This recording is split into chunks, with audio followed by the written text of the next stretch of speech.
Bonjour. Petit rebond sur le Bitcoin. À quoi faut-il s'attendre pour la suite? C'est ce que nous allons voir dans l'analyse du jour. Mais avant de commencer, n'oubliez pas de vous abonner, de mettre un petit pouce bleu et de laisser un commentaire. Alors aujourd'hui, je pense que ce sera une vidéo plutôt rapide, simplement parce que je viens déjà de faire une vidéo pour TradingView. D'ailleurs, vous pouvez aller la regarder, hein. Après, si vous suivez mes vidéos régulièrement, théoriquement, vous apprendrez pas quelque chose de nouveau, vu que c'est pour TradingView. J'ai fait un résumé en gros sur les gros time frames, mais du coup, vu que ça dure que 20 minutes, ça peut être un bon récapitulatif. Donc, c'est toujours intéressant à revoir. De toute façon, je pense que je la publierai demain sur YouTube. Voilà, donc sans plus attendre, on va se diriger vers la map. Le Bitcoin, il nous fait un petit rebond sans grande surprise. On est arrivé sur un gros support, ça on l'avait vu.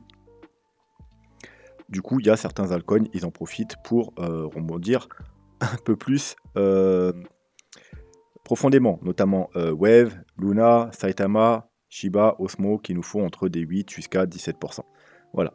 Mais sinon, rien d'exceptionnel. L'ensemble de la map, elle est verte. L'ensemble des altcoins ont tout simplement suivi le rebond du Bitcoin.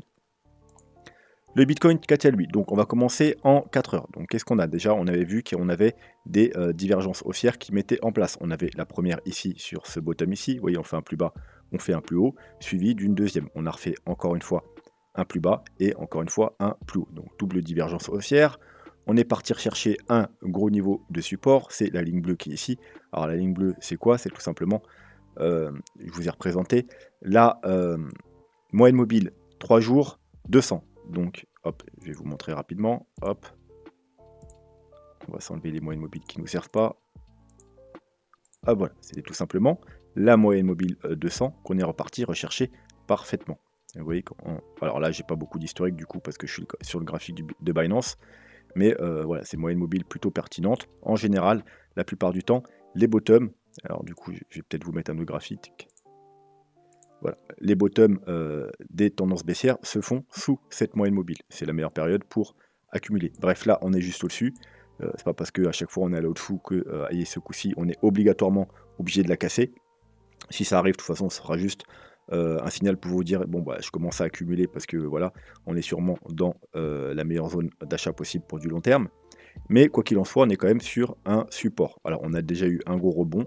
Là, on revient la tester. Donc voilà, soit on va la casser et du coup, on ira beaucoup plus bas. Soit, bien entendu, ça va faire un rebond pour peut-être un potentiel futur W. Bref, voilà, c'était cette ligne bleue. C'était tout simplement cette moyenne mobile. On va revenir en 4 heures. On va se réafficher le graphique. Voilà, donc, bien évidemment, bon support, hein. Moi, j'ai pris d'entrée également ici. Vous voyez, comme je vous ai dit à chaque fois, en même temps, quand on fait un fake out sur un niveau, c'est le meilleur moment pour entrer en position, c'est-à-dire une bougie baissière, on a l'impression qu'on casse ce niveau et on réintègre directement après. Donc moi j'ai pris mon entrée ici à 36 840 si je me trompe pas. Et maintenant, on est en train de suivre une petite trendline haussière. On a recassé au passage la trendline baissière. Pareil, on a fait un petit fake out, hein. Hop, si vous mettez en daily, ouais, hop, petit fake out, on réintègre directement. Pareil, hein, vous pouvez prendre un petit achat ici sur le fake out. Maintenant, on est au-dessus, mais vous pouvez voir qu'en daily, on a quand même une grosse bougie de rejet. Tout simplement parce qu'on a également atteint une zone que j'ai également partagée sur Twitter. Vous voyez, je vous ai mis un gros rectangle orange, on est venu parfaitement rechercher ma zone. Une zone où il faut être prudent tout simplement parce que déjà, il y a le dernier sommet que vous voyez ici. Il y a également, vous voyez ici, c'était une zone importante. C'est bien entendu, vous voyez en orange, le Fibo 0,5. Donc, c'est le Fibo par rapport, vous voyez, à la hausse qu'on a eu précédemment. Donc là, on est revenu chercher entre le Fibo 0,618 et 0,786. Donc, on est revenu entre les deux. Je vais enlever la ligne bleue maintenant, vous savez à quoi ça correspond ce niveau-là. Hop, on va décaler ça. Voilà, donc on est revenu chercher entre les deux. Donc déjà, si bien entendu, on devait repartir à la hausse, il est toujours possible de faire encore une petite jambe haussière pour aller chercher ce niveau. Bon, par contre, si on casse ce niveau, là, c'est quasiment certain qu'on ira faire des nouveaux plus bas, tout simplement parce qu'on sera en dessous les 0,786, on sera clairement en dessous de la trendline et de la moyenne mobile. Voilà, donc pourquoi ce niveau, du coup, il est important? Parce que voilà, c'est un niveau de support à résistance intéressant, c'est le dernier top qu'on a eu. C'est également un retest de la moyenne mobile 50 Et si on se prend un petit Fibo du dernier top jusqu'à la chute, c'est également le niveau, vous voyez, du Fibo 0,382, donc le premier arrêt. C'est en général là où il y a les premières résistances. Donc quand on passe le premier arrêt, en général, on va rechercher la zone de rechargement de short qui se trouve du coup ici. Donc à la cassure de ce niveau, on ira probablement rechercher cette zone-là. En plus, dans cette zone-là, on trouve quoi également? On trouve notre trendline rose. Hop, je vous ramène la trendline rose. Je vais effacer le Fibo du coup. Voilà, donc on pourrait faire encore une fois un pullback, hein, vous voyez, sur cette trendline très pertinente. On pourrait faire un nouveau pullback avant de repartir à la baisse. Donc d'ailleurs, ce niveau est vraiment très important. Donc aux alentours des 42 000 $, parce que du coup on a notre fameuse trendline, premièrement. Deuxièmement, on a la zone de rechargement de short du dernier mouvement baissier. Après, vous pouvez même le prendre là, hein. Le Fibo, vous aurez à peu près le même. Hop, si vous voulez prendre vraiment le dernier plus haut. Vous voyez, donc, hop. Alors, est-ce qu'on est en log ou en non-log? Ok. Hop. Vous aurez à peu de choses près la même zone, hein, c'est-à-dire la zone qui encadre globalement la trendline. D'ailleurs, vous avez pile les 0,618 sur la trendline. Donc, vous voyez les 42 300 $. Donc, niveau très important, 42 300 $. Le bas de la zone de rechargement de short, la trendline. Mais c'est pas tout. Hop, si on va sur... Alors, je vais enlever ça pour le moment. Voilà, maintenant vous êtes habitué à ce graphique, le graphique weekly avec le canal. Vous pouvez voir que, comme vous le savez, à chaque fois qu'on casse le canal, on va chercher au minima la médiane et ensuite le haut du canal. C'est pareil dans un sens ou un autre. Et quand on est en dessous, bien sûr, il joue résistance. Donc le canal, le bas du canal est aux 42 500 $. Vous voyez, exactement au même niveau. Donc bien entendu, si on le casse, donc déjà ça nous dit qu'il y a de fortes chances du coup d'aller rejoindre encore une fois la médiane aux 51 000 $. Donc deuxième niveau très important après les 42 000 $. Ça nous validerait également un joli W haussier weekly, parce qu'on est en weekly et c'est extrêmement bullish. Donc ça nous dirait, dans un premier temps, il y aurait forte chance d'aller rejoindre ce niveau. Donc, on a la trendline, on a la zone de rechargement de short, on a le bas de notre canal, tout ça aux 42 000 $. On a également, hop, donc là du coup je vais remettre la médiane du Gaussian Channel Weekly. Et donc vous savez qu'en général les bottoms, on les fait sous le canal. Vous voyez, on les fait ici les bottoms, on les fait ici, on les fait ici. Donc il y a des chances que bien sûr on continue la baisse pour aller chercher en dessous les 32 000 $ et faire le bottom entre les 32 000 $ et les grosso modo 20 000 $. Donc ce sera le meilleur moment pour accumuler. Mais il est tout à fait possible aussi que ce coup-ci on n'y est pas, hein, qu'on ait peut-être une correction moindre, donc une perte de volatilité du Bitcoin, hein, comme il est censé se produire. Donc la confirmation, enfin du moins la première confirmation, se fera bien entendu si on repasse la médiane. Vous voyez, à chaque fois qu'on repasse la médiane, eh bien on a confirmation. On repasse la médiane, on a confirmation. Donc grosso modo, quand on est en dessous, première confirmation, c'est quand on repasse dans le canal. Deuxième et dernière confirmation. Donc par exemple, un palier d'achat là, un palier d'achat là, un palier d'achat là, etc., etc. Donc si on casse pas le canal, eh bien tout simplement, la cassure de la médiane, ce sera un premier signal pour au moins aller rejoindre ce niveau-là.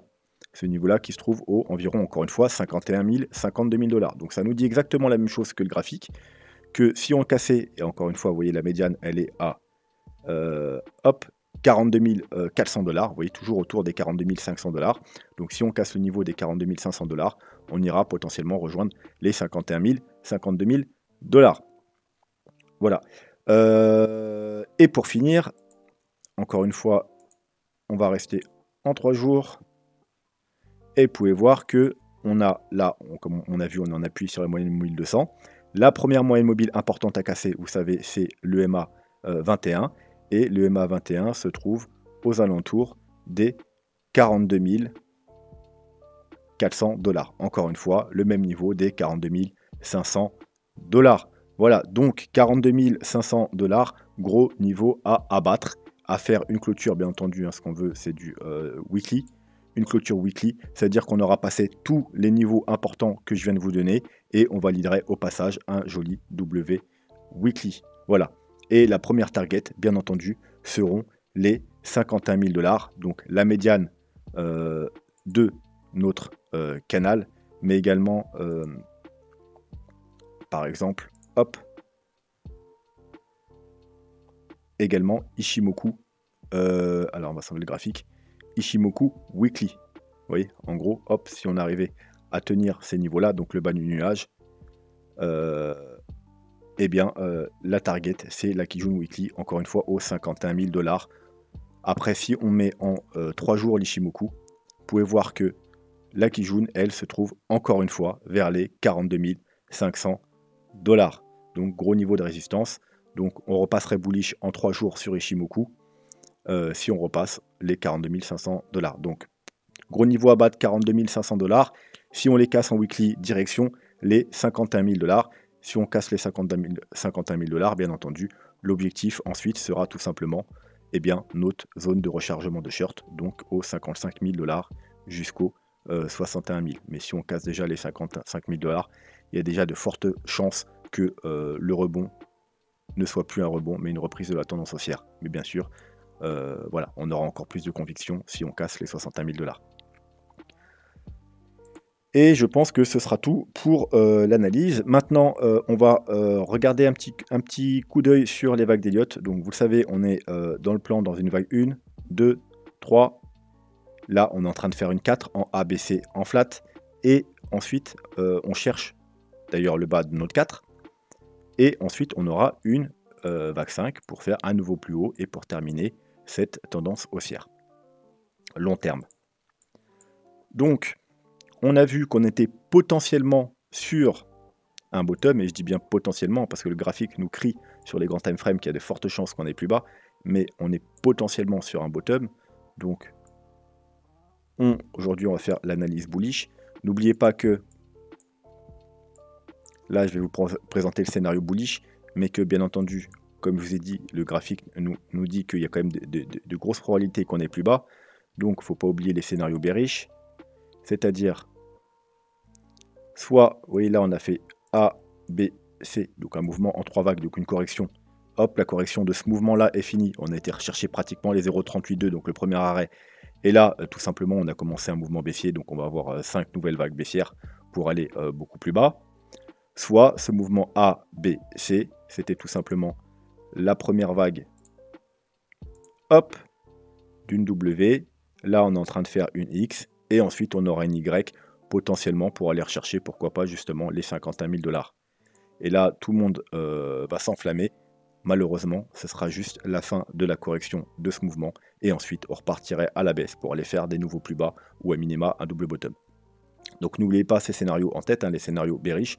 Aujourd'hui, on va juste se concentrer sur le bullish. Ça veut dire on va prendre en considération que potentiellement, on a trouvé le bottom ici. Donc, on a trouvé le bottom ici. Il nous faut quoi? Il nous faut du coup eh bien, 5 nouvelles vagues haussières. Donc c'est ce que je représentais là. Alors je l'ai mis en double, hein. Elle est en bleu et en vert tout simplement parce que du coup j'ai fait déjà les extensions pour avoir les niveaux exacts. Et j'ai pris la vague bleue, c'est on va dire faible, donc plutôt un mouvement faible. Et en vert, c'est plutôt un mouvement fort. Voilà, tout simplement. Donc en termes de Fibonacci, j'ai juste pris les 1,23,6 en termes d'extension Fibo pour la bleue et les 1,61,8 pour la verte. Donc si on avait vraiment une vague 1, une vague 2 potentiellement terminées, hein, on pourrait aller un peu plus bas. Parce que regardez, si je vous mets un Fibo, hop, on est bien dans des bonnes conditions pour avoir une fin de vague 2, vous voyez, on est un peu en dessous de la 0,61,8, mais on s'arrêtait à peu près au milieu des deux. Donc en général, on préfère quand même s'arrêter soit là, soit pile. Donc on pourrait avoir une nouvelle jambe baissière, si bien sûr on est dans cette configuration haussière, et aller rechercher un peu plus bas, c'est-à-dire pile poil les 0,78,6 aux 35 800 $ grosso modo. Ou s'arrêter là au milieu de nulle part, hein, ça arrive également. Donc là, j'ai pris pour acquis, voilà. Ici, bien entendu, les calculs, si on va plus bas, il faudra les refaire. à partir d'ici. Et si on casse cette zone, je pense que malheureusement, on ira faire des nouveaux plus bas. Bref, on a fait une vague 1, une vague 2. La vague 1 se décompte en 3 mouvements. Donc vous savez que 3 mouvements, une impulsive classique se fait en 5 mouvements. Les sous-vagues doivent être également en 5 mouvements. Donc quand on a 3, c'est pas une impulsive classique, c'est soit une leading diagonale, soit une ending diagonale.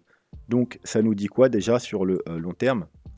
Vu qu'on est dans une 1, 2, 3, 4, 5, eh bien ça pourrait être une ending diagonale. Ça veut dire que les sous-vagues qu'on a là, c'est les sous-vagues de la dernière vague 5, de la ending diagonale du coup.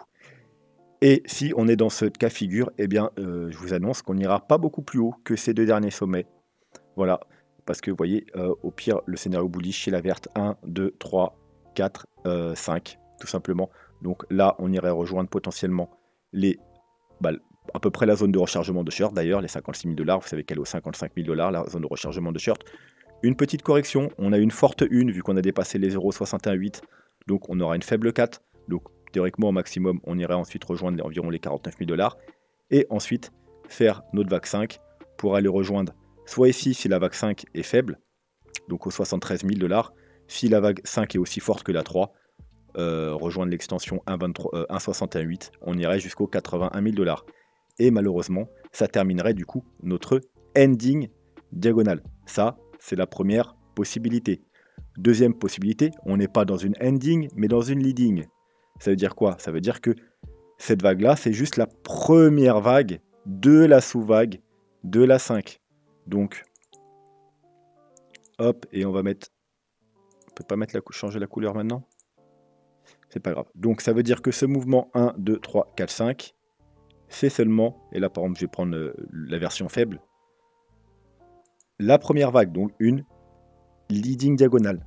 Voilà, c'est pour ça qu'elle se fait en 5, mais que chaque décompte se fait en 3. Et donc, on aurait une vague 2 ensuite une vague 3, une vague 4, une vague 5. Alors bien sûr, hein, ça irait beaucoup plus haut. Voilà, et là, du coup, on pourrait avoir des targets très intéressantes et aller rechercher les 150 000, 200 000 $, quelque chose comme ça. Voilà. Donc malheureusement, eh bien ça, on ne pourra pas le savoir maintenant. On le saura une fois que nos 5 vagues, si bien sûr on est dans scénario bullish, seront finies. Il faudra attendre la correction. Et si on dépasse un certain niveau de correction, malheureusement, et qu'on a les gros signaux sur le graphique baissier sur le moyen long terme, ça voudra dire que malheureusement, ça c'est une ending diagonale et qu'on va malheureusement aller pas beaucoup plus haut que le précédent top. Voilà, ça c'était pour les deux scénarios possibles bullish, ending ou leading diagonale. Au niveau des niveaux, c'est pas très joli ce que je viens de dire, mais vous avez compris. Donc la plus faible irait rejoindre les... alors c'est la bleue, excusez-moi. Les 51 000, 52 000 $. Donc ça tient à ce qu'on a vu précédemment, c'était justement le gros niveau important. Ensuite, on aurait une 4, faible du coup, hein, parce qu'on a une forte 1, qui irait rejoindre les 45 000 $. Puis une nouvelle vague qui irait rejoindre probablement les 65 000 $, pour finir cette vague-là. Et vous voyez que en plus 65 000 $, ça correspond au dernier top qu'on a eu ici, et pratiquement au top qu'on a eu ici, si on exclut les mèches.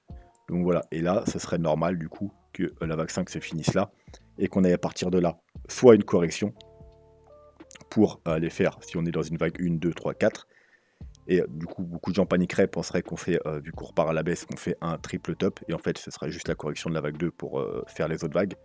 Ou soit là, malheureusement, si on a une ending diagonale plutôt faible, eh bien, on finirait en triple top. Et voilà, et ensuite, on repartirait à la baisse. Donc voilà, on surveillera ça attentivement, bien entendu. Donc là, bien entendu, on est dans une période clé, hein, vous le savez.